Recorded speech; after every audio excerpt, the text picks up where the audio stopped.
Até o presente momento, nós estudamos a física utilizando um objeto ou dois objetos que interagiam entre si. Para aprofundarmos mais o entendimento da física e podermos estudar sistemas de mais de dois objetos interagentes, é interessante introduzir um novo conceito, que é o de centro de massa.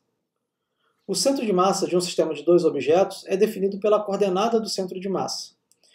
Ele é o produto da inércia do objeto 1 vezes a sua coordenada, mais a inércia do objeto 2 vezes a sua coordenada, dividido pela massa total do sistema. Tomemos como exemplo duas inércias de valores m1 e m2. A inércia m1 está localizada na posição x1 igual a 1. E a inércia m2 está localizada na posição x2 igual a 4. Se m1 é igual a m2 é igual a m, um caso particular, a nossa posição de centro de massa é simplificada. A coordenada do centro de massa será, então, m vezes 1, que é a coordenada x1, mais m vezes a coordenada x2, que é igual a 4, dividido por m mais m. A minha coordenada do centro de massa será, então, 4m mais 1m, que é igual a 5m, dividido por m mais m, que é igual a 2m. Como as massas são iguais, elas se cancelam. Então, a minha coordenada do centro de massa é igual a 2,5 centímetros. A minha coordenada do centro de massa se localiza à meia distância entre as inércias m1 e m2, quando essas inércias são iguais. Vejamos um outro caso onde m2 é igual a 2 vezes m1. Onde se localizará o centro de massa?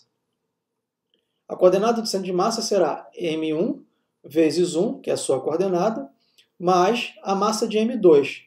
A massa de m2 agora é 2 vezes m1. Então, eu substituí m2 por 2 vezes m1, vezes a coordenada, que é igual a 4, dividido pela massa total do sistema, que é m1 mais m2. Mas m2 é igual a 2m1. Logo, minha coordenada do centro de massa será 9 vezes m1 sobre 3 vezes m1.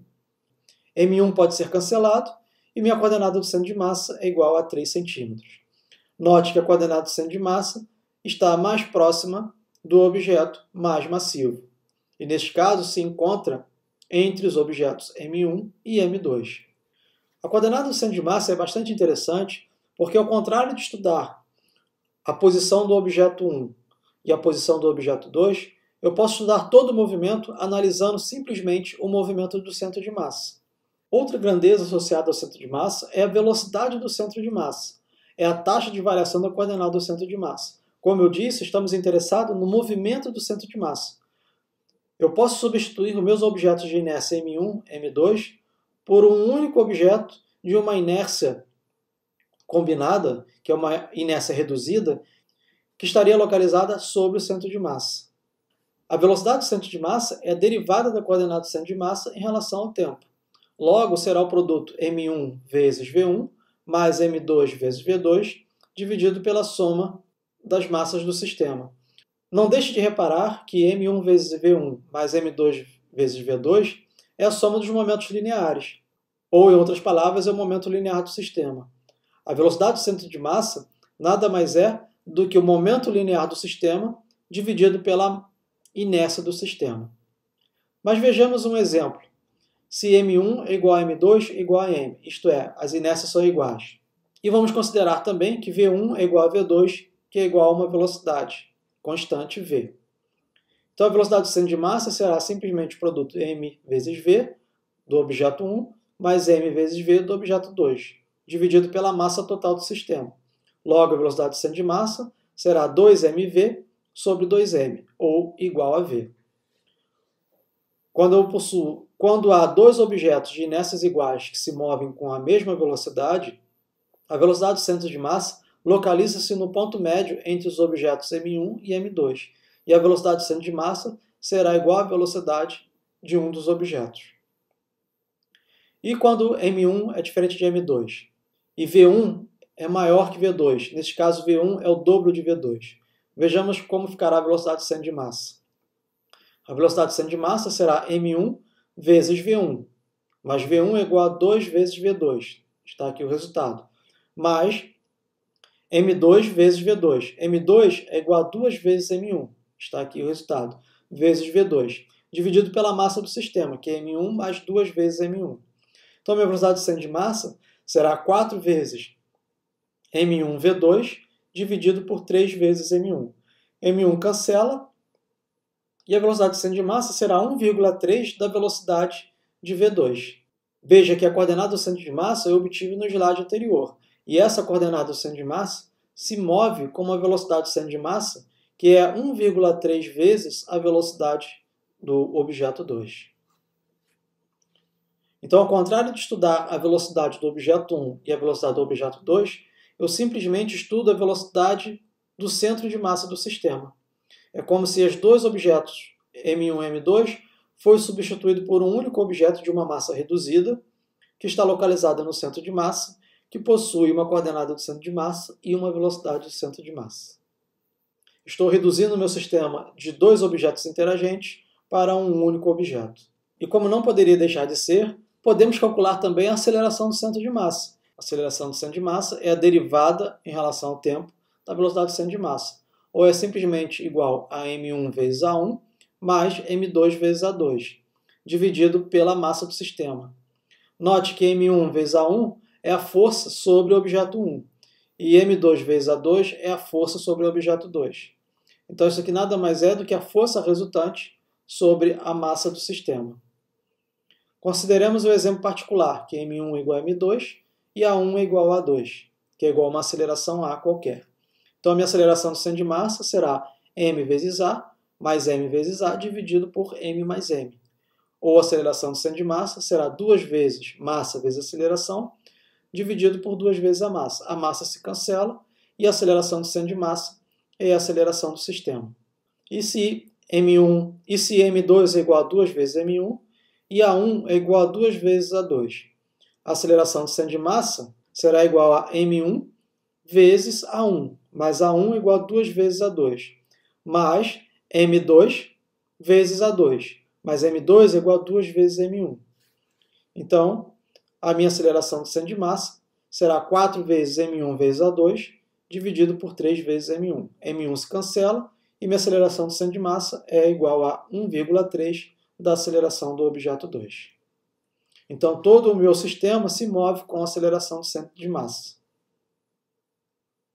E isto vai simplificar bastante o estudo da física quando tivermos mais de dois objetos interagentes. Ao contrário de estudar 3, 4, 5 interagentes, podemos estudar o movimento do seu centro de massa. Vejamos a simulação de um sistema massa-mola. Uma bola vermelha e uma bola azul conectados por uma mola. O X marca a posição do centro de massa e esse vetor representa uma força inicial aplicada. Temos 6 gráficos. O gráfico da posição da bola 1 em função do tempo, o gráfico da posição da bola 2 em função do tempo e a posição do centro de massa em função do tempo. E do lado direito, a velocidade da bola 1 em função do tempo, a velocidade da bola 2 em função do tempo e a velocidade do centro de massa em função do tempo. Temos 3 controles: força inicial, massa da bola 1 e massa da bola 2. Veja que inicialmente as massas são iguais e a força é máxima de 4 newtons. Vamos fazer uma simulação.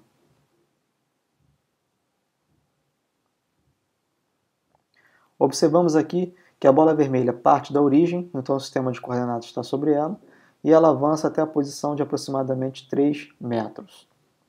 A posição da bola 2 está em 1 metro e ela avança até 4 metros. Então a diferença, ou a distância entre a bola 1 e a bola 2, ou entre a bola vermelha e a bola azul, é de aproximadamente 1 metro. Logo, a posição do centro de massa está a meia distância, em meio metro, porque as massas são iguais. Então veja que o centro de massa se desloca de meio metro até 3,5 metros. A velocidade da bola 1 é muito parecida com a velocidade da bola 2. A diferença que está é que quando a velocidade da bola vermelha atinge o mínimo, a velocidade da bola 2 atinge o máximo. Quando a velocidade da bola 1 atinge o máximo, a velocidade da bola 2 atinge o mínimo. Se retrocedermos aqui ponto a ponto, podemos observar que a velocidade mínima da bola vermelha é de 0,05 metros por segundo e a velocidade máxima da bola azul é de 1,55 metros por segundo. Retrocedendo mais um pouco, percebemos que a velocidade máxima da bola vermelha é 1,55 e a velocidade mínima da bola azul é de 0,5 metros por segundo. Então a soma das velocidades é igual a 1,60 metros por segundo. Enquanto a velocidade das partículas oscilam no tempo, devido à existência da mola, a velocidade do centro de massa não muda. A velocidade do centro de massa mantém um valor constante, que é 0,8 metros por segundo. Isto porque, sobre o sistema, só agem forças internas. As forças internas modificam o momento linear de cada partícula, mas o momento linear do sistema é constante. Nós vemos isso porque a massa do sistema é 1 kg e a velocidade do centro do sistema é 0,8 metros por segundo.